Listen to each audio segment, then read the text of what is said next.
Sesaat lagi akan kita ikuti Hikmah Ramadan bersama Ustadz Hendra Ubay. Acara ini didukung oleh Yayasan Dana Sosial Al-Falah Malang.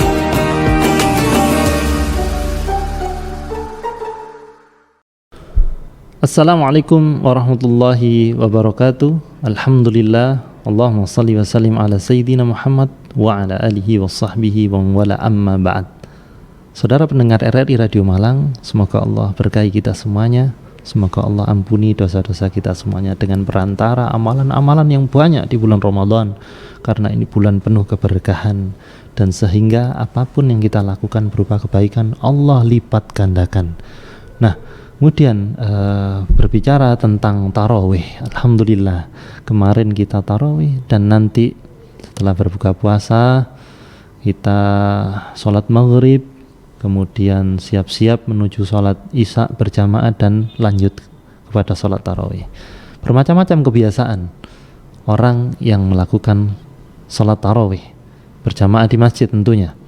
Nah, kebiasaannya diantaranya ada orang-orang yang suka memilih tarawih yang singkat. Kita tidak sedang berbicara tentang rakaat tarawih yang biasa dilakukan di Indonesia, yaitu antara 23 rakaat atau 11 rakaat. Kita tidak berbicara itu.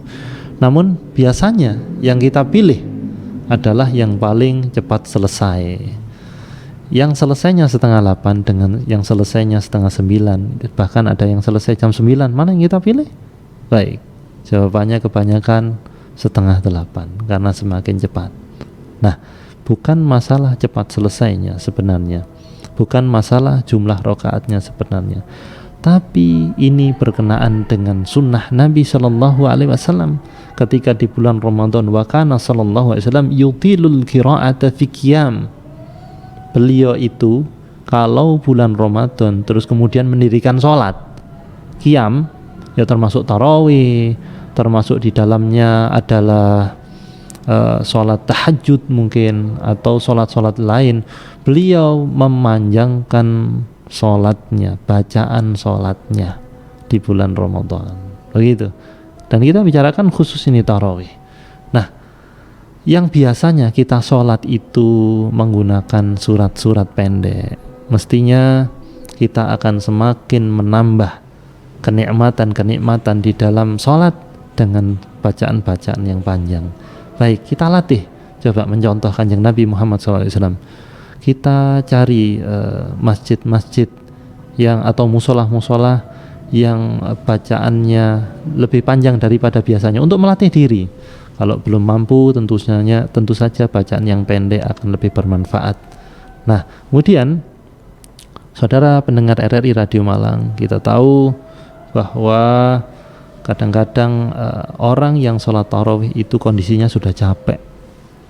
Bisa jadi karena seharian juga kerja, bisa jadi juga karena buka puasanya kebanyakan sehingga ngantuk karena habis terkuras energinya. Ketahuilah bahwa Nabi Shallallahu Alaihi Wasallam, beliau ketika di sholat tarawihnya, apa yang beliau baca? Faqad shalla ma'ahu Hudzaifah. Ini kesaksian sahabat Hudzaifah bin Yaman radhiyallahu anhu, lailatan. Pada waktu itu sholat malam Nabi, ya, bersama Hudzaifah. Faqara'a bil Baqarah. Apa yang beliau baca? Apakah Al-Falaq? Apakah An-Nas? Atau mungkin Inna a'tainakal kautsar? Itu semuanya favorit kita karena pendek. Nah, namun yang beliau baca adalah Al-Baqarah, summa Ali Imran, kemudian baca Ali Imran, summa Nisa, kemudian surat Nisa. Masya Allah, tabarakallah. Bahkan Ibunda Aisyah radhiyallahu anha itu beliau mengomentari bahwa beliau kalau sholat tarawih lebih-lebih di 10 hari terakhir bulan Ramadan, wala tas'al, maka jangan tanya antulihinna wa husnihinna, betapa panjang dan bagusnya bacaan Rasulullah Sallallahu Alaihi Wasallam. Jadi tidak sekedar membaca itu memanjangkan saja, namun kita menikmatinya dengan bagusnya bacaan, dengan indahnya bacaan imam di bulan Ramadan sehingga kita nikmat, kita ingin berlama-lama sholat. Pertanyaannya begini, kenapa sih sebenarnya kita itu kepingin cepat selesai sholatnya? Ya betul, karena kita tidak suka momen itu, karena kita kurang mencintai momen itu, yaitu momen sholat. Dan kenapa?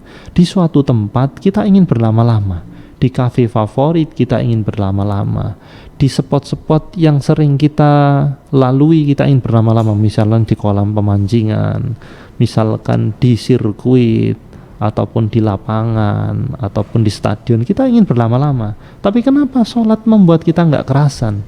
Subhanallah, kita minta ampun kepada Allah. Allah menghukum kita karena kita tidak kerasan dengan kebaikan. Bagaimana caranya agar hukuman ini terlepas? Dan ini berat hukuman ini. Kita bertaubat kepada Allah dan kita latih, kita biasakan agar kita ini terbiasa melakukan kebaikan. Yaitu caranya tadi yang kita bicarakan di sebelumnya. Kita cari, coba kita tanda kutip menantang diri untuk melatih. Karena kadang-kadang kita butuh dipaksa. Tidak apa-apa untuk melatih, butuh dipaksa sedikit. Karena lebih baik dipaksa untuk masuk surga daripada masuk neraka sukarela. Na'udzubillah min dzalik. Gak apa-apa dipaksa. Bukankah dulu kita juga melatih diri untuk tidak pelit? Kalau nuruti pelit, kita tidak dipaksa sedekah, maka kita tidak akan terlatih. Awalnya agak-agak terpaksa, tapi niatnya melatih, sehingga semoga Allah juga menilai keikhlasan kita karena niat kita melatih. Sudah tak keluarkan aja lah uang ini untuk sedekah. Baiklah, pokoknya biar merasa terobati jiwa ini, biar tunduk fisik ini terhadap hati yang takwa, saya akan memilih sholat yang khusyuk dan tumakninah ketika tarawih. Baik, maka ini juga sebuah faidah yang terakhir kami sampaikan sebelum kita berbuka puasa. Ketahuilah bahwa ketaatan itu butuh latihan, sebagaimana maksiat juga butuh latihan keras. Orang yang tidak terbiasa maksiat, dia ada maksiat satu maka dia akan gelisah luar biasa. Namun orang yang terbiasa maksiat, dia melakukan ratusan kemaksiatan di hari yang sama, dia akan merasa tenang, kayak nggak apa-apa, tidak ada apa-apa. Demikian juga orang yang senantiasa melatih diri dalam kebaikan. Bukankah puasa minal fawaidir ruhiyah, di antara faidah ruhiyahnya, faidah untuk ruh dan jiwa kita, merupakan dikatakan oleh para ulama yu'awidu sabra, melatih, membiasakan diri kesabaran. Yu'awidu, awada yu'awidu itu al-ahda, kebiasaan, membiasakan sabar. Wa yuqawwiyu alai, yang dan menguatkan atasnya, yaitu kalau sudah kuat dikuatkan karena melatih. Bukankah ketika berpuasa juga diperintahkan oleh Nabi kalau mau ada pertengkaran, inni shaim, maaf saya puasa. Ini melatih diri, menahan diri agar senantiasa dalam kebaikan. Saudara pendengar RRI Radio Malang, saya Hendra Ubay, semoga ini bermanfaat. Barakallahu fikum. Wassalamualaikum warahmatullahi wabarakatuh. Telah kita ikuti Hikmah Ramadan bersama Ustadz Hendra Ubay. Acara ini didukung oleh Yayasan Dana Sosial Al-Falah Malang.